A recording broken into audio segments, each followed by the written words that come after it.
Congress MLA Nayani Rajender Reddy గారి యొక్క rising బాగుంది. ఎక్కడ ఈ వరంగల్ పశ్చిమ నియోజకవర్గంలో నాయని రాజేందర్ రెడ్డి యొక్క రైజింగ్ మామూలుగా లేదు, ఆషామాషి కూడా లేదు, సూపర్ రైజింగ్. ఆ మధ్యలో కబ్జా విషయంలో నాన్ స్టాప్ వినబడిన పేరు ఏదైనా ఉందంటే నాయని రాజేందర్ రెడ్డే. తెలంగాణ రాష్ట్రంలో రేవంత్ రెడ్డి తర్వాత నాయని రాజేందర్ రెడ్డి గారే ఒక ఊపు వదిలిండు. ఇక్కడ పిల్లర్ దగ్గర తెలంగాణ రైజింగ్ అని ఉంది కదా, ఎస్ తెలంగాణ రైజింగే. తెలంగాణ రైజింగ్ కాంగ్రెస్ పార్టీ తెలంగాణలో భూ కబ్జాలో రైజింగ్ అయితా ఉంది. అందులో పట్టా ఉన్న భూమిని సైతం కబ్జా చేస్తున్నారంటే రియల్లీ అప్రిషియేట్ దెమ్.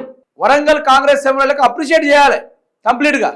ఈ జరిగిన కథ ఏందో మీకు వివరించుకునే ప్రయత్నం చేస్తా. కాంగ్రెస్ ఎమ్మెల్యే నాయని క్యాంపు కార్యాలయం ఎదుట పెట్రోల్ పోసుకొని ఆత్మహత్యకి పాల్పడిన బాధిత కుటుంబ సభ్యులు.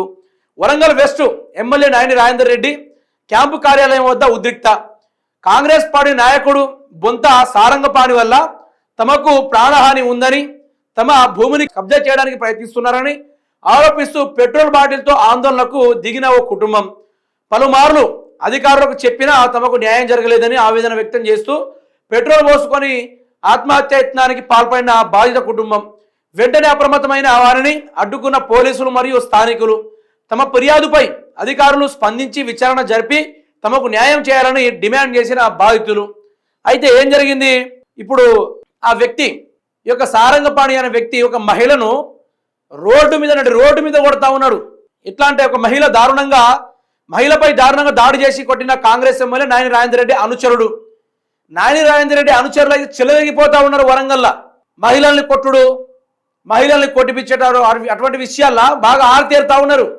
మంచి రైజింగ్లో ఉన్నారు. తెలంగాణ రాష్ట్రంలోనే కాంగ్రెస్ పార్టీకి సంబంధించిన నాయని రాజేందర్ రెడ్డి అనుచరుల కబ్జాలు కావచ్చు, వీళ్ళ మహిళలపైన దాడి చేసే విషయంలో కావచ్చు, మంచి రైజింగ్లో ఉన్నారు. మామూలు రైజింగ్లు కాదు. పేదల స్థలాన్ని కబ్జా చేయడమే కాకుండా వారిపై దాడికి దిగిన వరంగల్ వెస్ట్ ఎమ్మెల్యే నాయని రాజేందర్ రెడ్డి ముఖ్య అనుచరుడు 30 డివిజన్ కార్పొరేటర్ క్యాండిడేట్ బొంత సారంగపాణి క్యాండిడేటా ఈయన 30వ డివిజన్ కార్పొరేటర్. ఈయన మహిళ మీదనే దాడి చేసి ఈ రోజు ఘన పేరును మాత్రం తీసుకున్నాడు, భూమిని కబ్జా చేయడానికి ప్రయత్నం చేస్తున్నాడు. గతం హనుమకొండ నగర పరిధిలో యాదవ్ నగర్ రెడ్డిపురం వద్ద ప్లాట్లను కబ్జా చేసి నాయని అనుచరులు. నాయని రాజేందర్ రెడ్డి అంటా ఉంటాడు కదా, కబ్జా చేసిందే వినయ్ భాస్కర్, కబ్జా చేసిందే ఆయనే. అధికారంలో ఉండి మీరేం చేస్తున్నారు సార్ అంటే కలెక్టర్ చూస్తున్నా అని చెప్తాడు మనిషి. అంటే ఇక్కడ వినయ్ భాస్కర్ కబ్జా చేసిన కనబడతలా, నాయని రాజేందర్ రెడ్డి వరుసబట్టి అనుచరులు ముందు పంపి కబ్జా చేసుడు. భద్రకాళి టెంపుల్ దగ్గరలో ఉన్న ఆ పేద ప్రజల ఇండ్ల కూలగొట్టి వాళ్ళ భూముల్ని లాక్కునే ప్రయత్నాలు ఇవన్నీ ఎవరు చేశారు? నాయని రాజేందర్ రెడ్డి గారే కదా.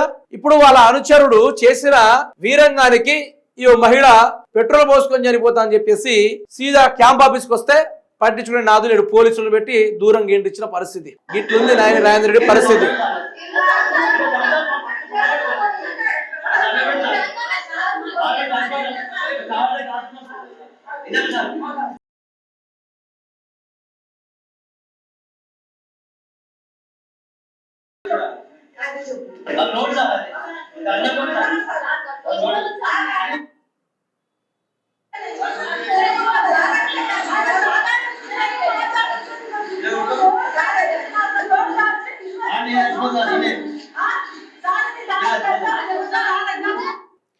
సిగ్గుపడని నాయని రాజేందర్ రెడ్డి గారు, నీ క్యాంప్ ఆఫీస్ కాడికి వచ్చి మేము పెట్రోల్ పోసుకొని సరిపోతామని చెప్తున్నా కూడా నీ అనుచరుడిని ముందు పెట్టి నీ అనుచరుడితోటి కబ్జాలు చేసే కార్యక్రమాలు చేసి కొంచెమైనా సిగ్గుపడండి. ఈరోజు మేము మా యొక్క అభివృద్ధిని చూసి బీఆర్ఎస్ పార్టీ నుంచి ప్రజలు తండోపతంగా తరలి వస్తూ ఉన్నారు. అభివృద్ధి కాదు ఇక్కడ, ఇలా కబ్జాల రైజింగ్లో ఉన్నారు వీళ్ళందరూ కలిసి. మామూలు కబ్జా రైజింగ్లు కాదు. ఈరోజు పట్టా పాస్బుక్లు ఉన్నా కూడా డైరెక్ట్ వెళ్ళి కబ్జాలు చేస్తూ ఉన్నారంటే ఏ విధంగా బెదిరిస్తూ ఉన్నారు. సినిమాలు చూసినట్టే యాసిడీస్గా సంతకం పెడతావు సస్తావారంటే ముచ్చట్ట వాళ్ళ దగ్గర ఉన్నాయి. ఇప్పుడు నాయని రాజేందర్ రెడ్డి అనుచరులు ఒక వీడియో చూపెడితే దాన్ని మనం చూపెట్టలేం కరెక్ట్గా.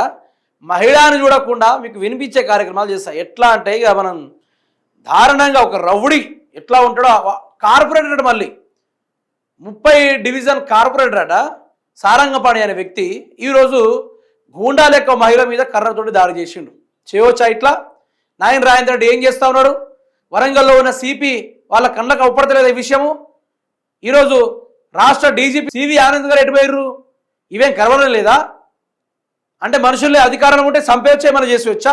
ఈరోజు అక్కడ ఉన్న ఎస్పీ కావచ్చు, ఏఎస్పీ కావచ్చు, ఏసీపీ కావచ్చు, సిఐ కావచ్చు, ఎస్ఐలు కావచ్చు, కానిస్టేబుల్ కావచ్చు, ఏ ఒక్కరి కళ్ళలో కూడా ఉపడట్లేదా ఈ దృశ్యం?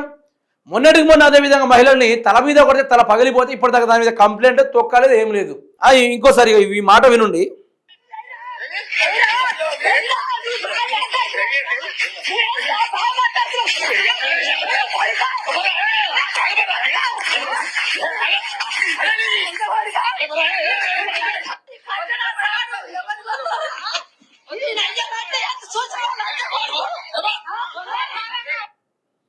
కార్పొరేటరు కర్ర పట్టుకొని గూండాల లెక్క ప్రవర్తించకుంటూ ఒక మహిళను కొట్టుడంటే సిగ్గుండాలే. ఇట్లాంటి గూండాన్ని గెలిపించడానికి ఫస్ట్ ప్రజలకు సిగ్గుండాలే. ఆ తర్వాత ఇట్లా వ్యవహరిస్తున్నందుకు వాడిని కంట్రోల్ చేయలేక ఈరోజు ఎమ్మెల్యే పదవిలో ఉన్న నాయని రాజేందర్ రెడ్డి కొంచెమైనా మీకు ఉండాలండి.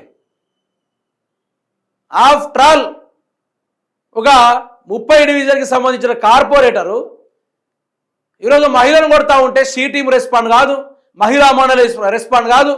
ఈరోజు మహిళల్ని రక్షించే ఒక సిబ్బంది ఏర్పాటు చేసి అది కూడా పనికి రాదు.